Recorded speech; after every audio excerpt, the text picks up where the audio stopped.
미국의 유명한 신학자의 목회자인 조나단 에드워즈 목사님은 이 땅에서의 우리의 삶은 하늘나라를 향한 여행이 되어야 한다라고 말했습니다. 어떻게 우리의 이 땅에서의 삶이 하늘나라를 향한 여행이 될 수가 있겠습니까? 이 땅에서의 하늘나라에 향한 여행을 우리 모두가 하려고 하면은 유일한 이 여행의 가이드가 되시는, 안내자가 되시는 예수님과 함께 여행을 해야 할 것입니다. 예수님께서 이 세상에 오신 목적이 있습니다. 그것은 우리의 잃어버린 에덴을 회복하시기 위함입니다. 우리 모든 인간은 죄로 말미암아 에덴에서 쫓겨나게 되었지만은 예수님은 이것을 다시금 찾게 해주시기 위하여서 이 땅에 오셨습니다. 우리 모든 사람들은 죄값을 치르기 위하여서 심판을 받아야 마땅한 존재이지만은 하나님께서는 우리를 구원하시기 위하여 예수님을 보내주셨고, 또 예수님은 십자가에 죽으심으로 우리의 모든 죄값을 대신 지불해 주셨습니다. 바로 이것이 복음의 진리입니다. 모든 성경은 복음의 비밀을 담고 있는데 오늘 창세기 본문의 말씀도 마찬가지입니다. 요셉은 형들의 미움을 받고 은 20에 팔려서 애굽으로 노예로 팔려갑니다. 그 보디발의 집에서 충성하였지만은 유혹을 물리쳤기에 그 일로 바로의 감옥에 투옥이 됩니다. 그러다가 감옥의 죄수들에게도 인정을 받고 마침내 온 애굽 땅을 다스리는 총리가 되었습니다. 이런 요셉의 인생의 여정을 보면은 우리 주 예수 그리스도의 모습이 얼마나 잘 드러나 있는지 모릅니다. 예수님은 바로 이 요셉을 통하여서 훌륭한 모형으로 보여지고 있는데, 하나님께서는 우리를 구원하시기 위하여 예수 그리스도를 보내주셨습니다. 오늘 본문 말씀을 통하여서 예수님이 우리를 어떻게 대하시는지를 함께 찾아보기를 원합니다. 첫째, 우리 모두는 요셉이 총리가 되고 그 형들은 요셉 앞으로 나아갔던 것처럼 우리 모두도 언젠가는 예수님 앞으로 나아가는 존재라고 하는 사실입니다. 동생을 팔았던 형제들은 총리 앞에 나가게 되고 요셉은 자기가 동생임을 밝히게 됩니다. 예수님께서도 때가 되면은 양심의 가책을 받고 그리고 또한 회개해야 하는 불쌍한 죄인들에게 당신의 영광스러운 모습을 나타내실 것입니다. 지금 요셉의 형제들은 요셉 앞에서 두려워 떨고 있습니다. 유다는 저들을 위하여 탄원을 하고, 그리고 모든 형제들은 간청하는 마음으로 요셉 앞에 무릎을 꿇습니다. 이때 요셉은 슬픔과 사랑으로 가득한 마음을 감출 수 없어서 그 형님들에게 형님 제가 요셉입니다 라고 말하죠. 이때 이 형제들은 얼마나 참 부끄러움 가운데 예전의 일을 기억했겠습니까? 성경에 있는 말씀대로 꿈꾸는 자가 오는도다, 그를 이스마엘 사람에게 팔자. 요셉의 옷을 가져다가 숫염소를 죽여 그 옷을 피해 적시고 그의 채색 옷을 보내어 아버지에게 가지고 가서 이르기를 우리가 이것을 발견하였으니 아버지의 아들의 옷인가 보소서 하자. 그 예전에 부끄럽고 그리고 수치스럽고 악했었던 자신들의 그 과거를 생각할 때 그들은 얼마나 두려워 떨었을 것입니까? 요셉의 형제들은 자신의 운명이 이제 애굽의 총리로서 그들 앞에 있는 요셉에게 달려 있는 것을 발견하게 되는 것이죠. 성도 여러분, 우리도 마찬가지입니다. 우리 모든 생애와 삶은 오직 십자가에 달리신 하나님 아들의 손 안에 있는 것입니다. 이와 같이 주님께서는 우리의 생명과 영혼과 모든 삶에 대한 절대적인 권한을 가지고 계시기 때문에 우리들은 언제나 두려워할 것입니다. 그러나 하나님이 누구이십니까? 하나님은 우리를 지으신 창조주이십니다. 부모가 자녀를 잊지 못하듯이 하나님도 그 형상을 닮은 인간을 향하여 아버지의 마음을 가지고 계심을 우리는 알아야 할 것입니다. 그러므로 우리들이 위험에 처할 때, 우리들이 심각한 문제 가운데 있을 때 하나님은 기억하십니다. 내가 나의 형상으로 만든 인간이로구나. 그렇기 때문에 주님께서는 언제나 우리를 잊지 않으십니다. 우리 이사야에 있는 말씀을 한번 같이 읽어보겠습니다. 시작. 내가 영원히 다투지 아니하며 내가 끊임없이 노하지 아니할 것은 내가 지은 그의 영과 혼이 내 앞에서 피곤할까 함이라. 하나님 우리 사랑하셔서 영원히 우리와 다투지 아니하시며 끊임없이 노하지는 아니하겠다라고 약속하시는 것입니다. 그렇습니다. 부모님이 사랑하는 자녀를 향해서 정당한 이유로 일시적으로 책망하시는 것처럼 하나님께서도 우리 인간을 향해서 선한 목적 때문에 잠시 노여움을 나타내실 수 있는 것입니다. 왜 그렇습니까? 선한 하나님께서 우리를 만드셨기 때문입니다. 그러기에 이제 우리에게 필요한 것이 무엇입니까? 언제나 하나님을 생각할 때 하나님을 향하여 경외하는 마음을 갖는 것입니다. 아버지가 자식을 긍휼히 여김과 같이 아버지께서 자기를 경외하는 자를 긍휼히 여기시나니 이는 그가 우리의 체질을 아시며 우리가 단지 먼지뿐임을 기억하심이로다. 하나님을 생각할 때 언제나 우리들이 긍휼히 여기시는 하나님임을 생각하며 경외할 것을 성경은 말씀합니다. 그렇기 때문에 우리는 늘 주님 앞에 설 때마다 하나님을 향한 경외함 그리고 진정한 두려운 마음을 가져야 되는 것입니다. 히브리서에 있는 말씀을 우리 한번 같이 읽겠습니다. 시작. 이로 말미암아 경건함과 두려움으로 하나님을 기쁘시게 섬길지니 우리 하나님은 소멸하는 불이심이라. 언젠가 우리가 모두가 하나님 앞에서 무릎을 꿇고 하나님 앞에 설 것을 생각하면서 언제나 믿음의 생활하며 우리의 모든 삶 전체를 통해서 하나님을 향한 경건함과 두려움을 가져야 할 것입니다. 두 번째로 예수님은 우리를 회개하게 하심으로 변화시키기를 기뻐하시는 분이십니다. 요셉은 형제들을 사랑했습니다. 그들을 불쌍히 여기는 마음을 가졌지만은 그들로 하여금 그 요셉의 보좌 앞에 엎드리게 무릎을 꿇게 하는 장면을 보게 되어집니다. 우리 예수님도 마찬가지죠. 예수님께서 당신의 생명을 십자가에서 내어주실 정도로 우리를 사랑하시지만은 주님께서 우리를 이렇게 대하실 때가 있습니다. 성경의 말씀을 우리 한번 같이 읽겠습니다. 시작. 오직 나는 여호와를 우러러보며 나를 구원하시는 하나님을 바라보나니 나의 하나님이 나에게 귀를 기울이시리로다. 나의 대적이여 나로 말미암아 기뻐하지 말지어다. 나는 엎드러질지라도 일어날 것이요 어두운데 앉을지라도 여호와께서 나의 빛이 되실 것이미로다. 내가 여호와께 범죄하였으니 그의 진노를 당하려니와 마침내 주께서 나를 위하여 논쟁하시고 심판하시며 주께서 나를 인도하사 광명에 이르게 하시리니 내가 그의 공의를 보리로다. 할렐루야. 우리들이 하나님 앞에 범죄할 수밖에 없는 것이 우리들의 현실이지만 그러나 그래서 우리는 하나님의 진노를 받을 것이지만은 또 하나 아는 것은 하나님께서는 우리를 인도하시고 영광에 이르게 하시고 빛으로 나아가게 하시고 그리고 결국은 주님의 공의를 보게 하실 줄로 믿습니다. 우리 성도 여러분, 본질적으로 모든 인간은 죄인입니다. 우리 인간은 그 심령과 그 존재, 그 깊은 안에 부패되어 있기 때문에 우리 인간의 문제를 스스로 해결할 수가 없는 존재입니다. 우리 모든 사람들이 죄인이지만 하나님께서는 진노를 피할 수 있는 유일한 길을 만드셨습니다. 바로 그것이 예수 그리스도의 십자가요. 예수님께서는 비참하게 우리를 위하여 십자가에서 돌아가셨습니다. 우리의 죄를 담당하시고 하나님의 진노를 담당하시기 위해서 십자가에서 예수님은 돌아가신 것이죠. 그렇게 예수님은 십자가에서 하나님의 모든 의를 이루셨고 그리고 우리의 인간의 모든 문제를 해결하셨습니다. 인간이 이제 해야 할 일이 있습니다. 모든 사람이 해야 할 일은 우리 사람들의 죄악을 심히 슬퍼하시고 독생자 예수 그리스도를 보내시고 십자가에 못 박게 하신 하나님께 나오는 것입니다. 성경은 하나님의 구원하시려고 하는 마음을 언제나 보여줍니다. 성경은 말씀합니다. 그리스도 예수 안에 있는 자에게는 결코 정죄함이 없나니. 그러므로 오늘 우리 모든 사람들에게 해답은, 삶의 유일한 해답은 한 가지입니다. 우리는 우리의 깊은 죄악의 문제를 보고 마음의 찔림과 회개를 통하여서 주님의 십자가 앞으로 겸손히 나아가는 것입니다. 그럴 때 우리의 모든 죄는 사라지고 하나님의 자녀로서 회복될 수 있는 것이죠. 한신대에서 목회 상담학을 가르치시던 정태기 목사님은 사역 이전에 소록도를 방문하셨습니다.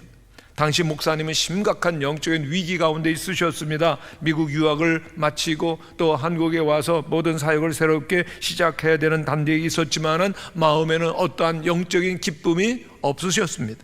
가족이나 주변 사람들에 대한, 심지어는 하나님에 대한 감동도 사랑도 전혀 느낄 수 없는 절박한 영적 위기 가운데 그는 소록도로 가셨던 것이죠. 소록도 교회에서 한 번은 예배를 드리게 되었습니다. 그리고 통성기도 시간이었는데 한 사람이 앞에서 똑같은 기도를 반복합니다. 하나님, 하나님의 은혜가 이렇게 큰데 이 은혜를 어떻게 갚습니까? 막 감격하면서 하나님의 크신 은혜를 어떻게 갚냐고 계속 똑같은 기도를 드립니다.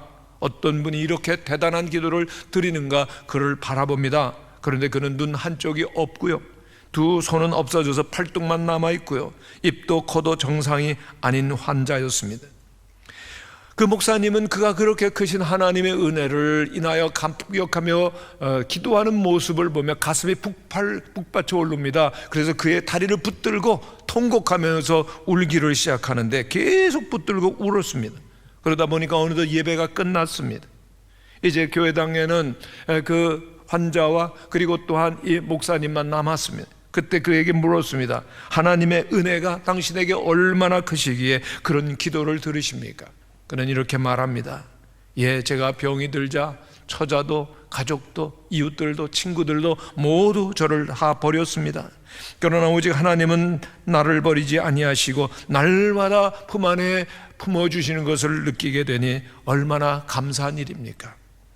이날부터 정 목사님은 교회 사택을 떠나서 이번 집에서 함께 기거하게 되었는데 이 경험이 그분의 삶을 완전히 바꾸어 놓고 감격하며 기뻐하며 주님의 사람으로 새로운 삶을 시작하게 한 것입니다. 성도 여러분, 우리는 한번 생각해 봅니다. 그 눈도 코도 그리고 팔도 잃어버린 그 환자보다 우리는 하나님의 사랑과 은혜를 덜 받았나요? 그런데도 우리들은 은혜를 감격하지 못하고 있다면 그것이야말로 큰 죄가 되는 것이죠. 정말 우리들이 신앙생활하면서 중요한 것이 있다면 깊이 우리의 심령을 돌아보며 회개하며 십자가의 사랑을 깊이 깨닫고 감사하면서 복음을 누리는 하나님의 사람이 되어야 할 줄로 믿습니다. 세 번째로, 예수님은 죄인들을 당신에게 가까이 부르시며 하나님과 화해하게 하십니다. 요셉은 형제들이 무서워 떨면서 그 보좌에서 멀어져 가려고 할 때 그 형제들에게 말합니다. 내게 가까이 오소서. 나는 당신들의 아우 요셉이니 당신들이 애굽에 팔았던 자라. 한번 따라해 주시기를 바랍니다. 내게로 가까이 오소서. 멀어져 가려고 하는 두려움 가운데 있는 형제들을 부릅니다. 그리고 얼싸안고 통곡하며 울죠. 그리고 형제들에게 가장 좋은 것을 그 손에 들려서 기쁘고 즐거운 마음으로 고향 집으로 돌아가게 합니다. 바로 이것이 요셉이 한 일이고, 그리고 오늘 예수 그리스도께서 우리들을 위하여서 하시는 일을 보여주는 것입니다. 주님 앞에 나갈 때 우리 모두는 죄로 말미암아 심히 두려워하고 그리고 마음속에 불안이 있지만은 주님께서 오늘 우리를 위하여서 예비해 주신 것이 무엇인가를 성경이 말씀해 주는 것입니다. 요셉이 형제들에게 형님들 제가 요셉입니다라고 말했었던 것처럼 예수님께서도 오늘 우리에게 말씀하여 주시는 것이죠. 나는 예수라, 너희를 구원한 너의 구세주라. 주님께서는 우리를 책망하시고 벌하시는 분이 아니라, 우리를 위하여서 율법을 또다시 무겁게 주시는 분이 아니라 우리의 모든 죄를 사하시고 우리의 영혼을 자유하게 하시고, 우리는 모두 죄로 인한 상처와 아픔들을 보게 될 것이지만은 그의 흘리신 보혈로 정결함을 얻는 은혜를 우리들은 받게 되는 것입니다. 요셉의 형제들처럼 우리는 주님께 나아가기를 두려워하고 숨으려고 할 때가 많이 있습니다. 왜요? 우리의 마음속에 죄악이 있습니다. 상처가 있습니다. 아픔이 있습니다. 슬픔이 있습니다. 문제들이 있기 때문입니다. 그러나 오늘 주님은 우리를 부르십니다. 주님의 그 사랑을 확증시켜 주시고 죄인이 감히 주님께 가까이 나갈 수 있는 일종의 초대장을 오늘 주시는 것이죠. 우리는 주님을 두려워하지만 주님은 말씀하십니다. 내게로 가까이 오라. 너의 슬픔을 가지고 오라. 내가 원하는 것이 무엇인지 말하라. 내가 지은 죄를 고백하라. 내가 용서받기를 원한다면 내게 용서를 구하라. 내게로 가까이 오라. 결코 두려워하지 말라. 두려워하지 아니하고 두 팔을 벌리시고 우리를 기다리시는 주님께로 나아가는 우리 모든 성도들이 되시기를 간절히 축원합니다. 요셉은 형제들을 위로합니다. 당신들이 나를 이곳에 팔았다고 해서 근심하지 마소서, 한탄하지 마소서. 무슨 뜻입니까? 과거에 형님들이 나에게 한 일로 인해서 근심하지 말고 한탄하지 마세요. 오늘 우리들도 우리의 자신을 돌아볼 때 이러한 한탄과 근심이 있을 수 있습니다.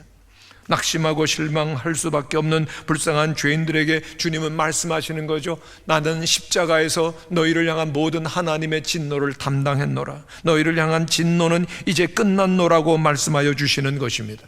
그러므로 우리는 다시 한번 미가서 7장 9절의 말씀을 우리들은 기억하게 됩니다. 한번 우리 읽겠습니다. 시작. 내가 여호와께 범죄하였으니 그의 진노를 당하려니와 마침내 주께서 나를 위하여 논쟁하시고 심판하시며 주께서 나를 인도하사 광명에 이르게 하시리니 내가 그의 공의를 보리로다. 할렐루야. 하나님을 뵐 수 없는 죄인들이지만은 주님께서 우리를 인도하시기에 우리는 마침내 광명에 이를 것이며 주의 공의를 보게 될 줄로 믿습니다. 이제 십자가 예수 그리스도의 보혈로 말미암아 용서와 구원을 경험한 우리 모두는 해야 할 일이 있습니다. 더욱더 주님께 가까이 나가게 되시기를 바랍니다. 그리고 영원히 주님을 찬양하는 자로 살게 되시기를 바랍니다. 이 놀라운 은혜를 깊이 경험한 클레보의 성 버나드는 찬송가를 하나 지었습니다. 그리고 이렇게 마음 깊이 노래했는데 이 찬송가 262장의 말씀의 뜻을 깊이 생각하면서 우리 한번 읽어보도록 하겠습니다. 시작. 날 구원하신 예수님 영원히 찬송하겠네. 저주인 어서 주께 와 죄 사유하심 받으라. 구하라 주실 것이요 찾으라 얻을 것이라. 죄 중에 상한 영혼을 주 온전하게 하시네. 주 우리 죄를 인하여 피 흘려 죽으셨으니 주밖에 없는 사랑을 만 백성 알게 전하세. 주 예수 사랑 못 잊어 나 항상 눈물 흘리네. 이 세상 어디 가든지 나 주님 생각하도다. 목마른 자 이 세매와 영생의 물을 마시라. 내 주를 사랑한데도 늘 마음에 부족하다다. 우리 모두의 마음의 고백이 되시기를 간절히 바랍니다. 이제 마지막으로 요셉은 그 형제들을 위로하고 그리고 또한 그들 가운데 일어났었던 모든 일을 확실하게 설명을 하기를 원합니다. 그 모든 일들이 왜 이렇게 일어났을까를 이해하는데 아주 쉽게 그는 말합니다. 나를 이리로 보낸 이는 당신들이 아니요 하나님이시라. 놀라운 말씀입니다. 우리의 모든 삶에 일어난 일은 하나님의 주권 가운데서만 일어나는 줄로 믿습니다.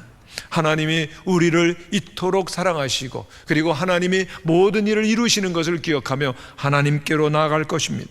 우리는 모두 하나님 앞에서 주인이지만은 예수 그리스도를 보내주시고 큰 역사로 구원하시기 위하여서 하나님은 일을 하십니다. 주님은 오늘도 말씀하십니다. 너희의 죄가 주홍 같을지라도 눈과 같이 희어질 것이요 진홍같이 붉을지라도 양털같이 희게 되리라.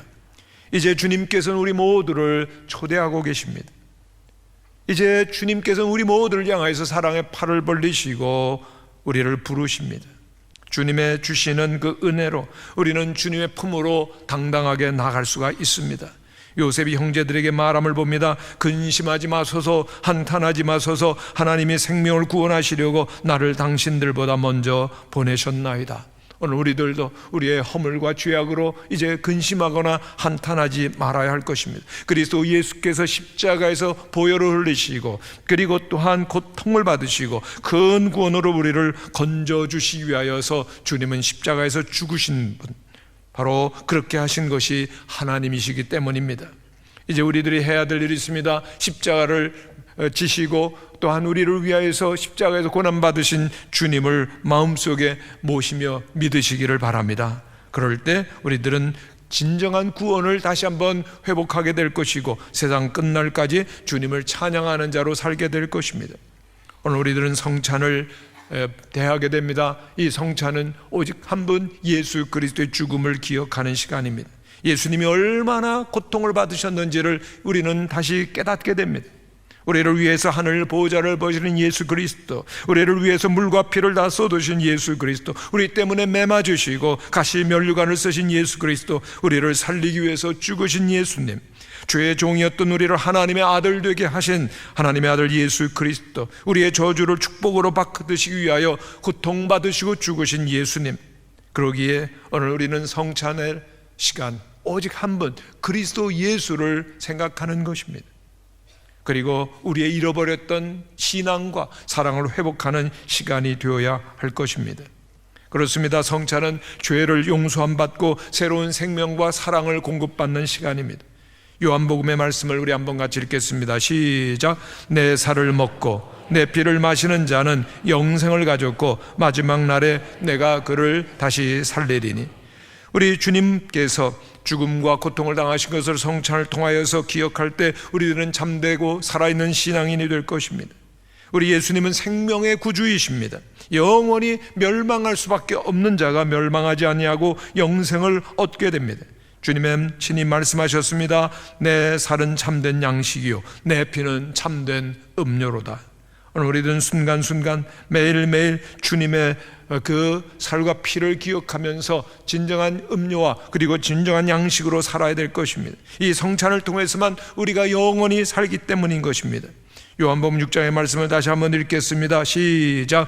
이것은 하늘로서 내려온 떡이니 조상들이 먹고도 죽은 그것과 같지 아니하여 이 떡을 먹는 자는 영원히 살리라. 할렐루야. 성찬의 떡을 먹을 때, 하나님의 말씀을 받을 때, 그리고 성령을 마실 때만 우리는 영원히 산다는 것입니다.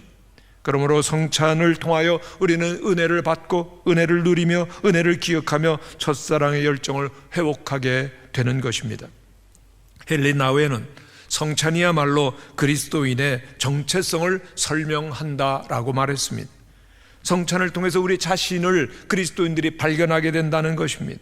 우리는 죄인들이지만은 성찬을 통해서 우리를 사하시는 예수 그리스도를 만나고 예수님의 은혜를 받으며 그리고 서로 사랑하며 섬기는 자로 바뀌어지는 것입니다. 예수님 안에서 우리들이 얼마나 큰 사랑을 받고 있는 소중한 존재인 것인지를 확인하면서 이제 우리들이 할 일은 예수 그리스도께서 영광 중에 오시는 그날까지 그리스도 예수를 전하며 그리스도 예수 안에서 사랑과 믿음으로 사는 하나님의 백성들이 되어야 할 줄로 믿습니다.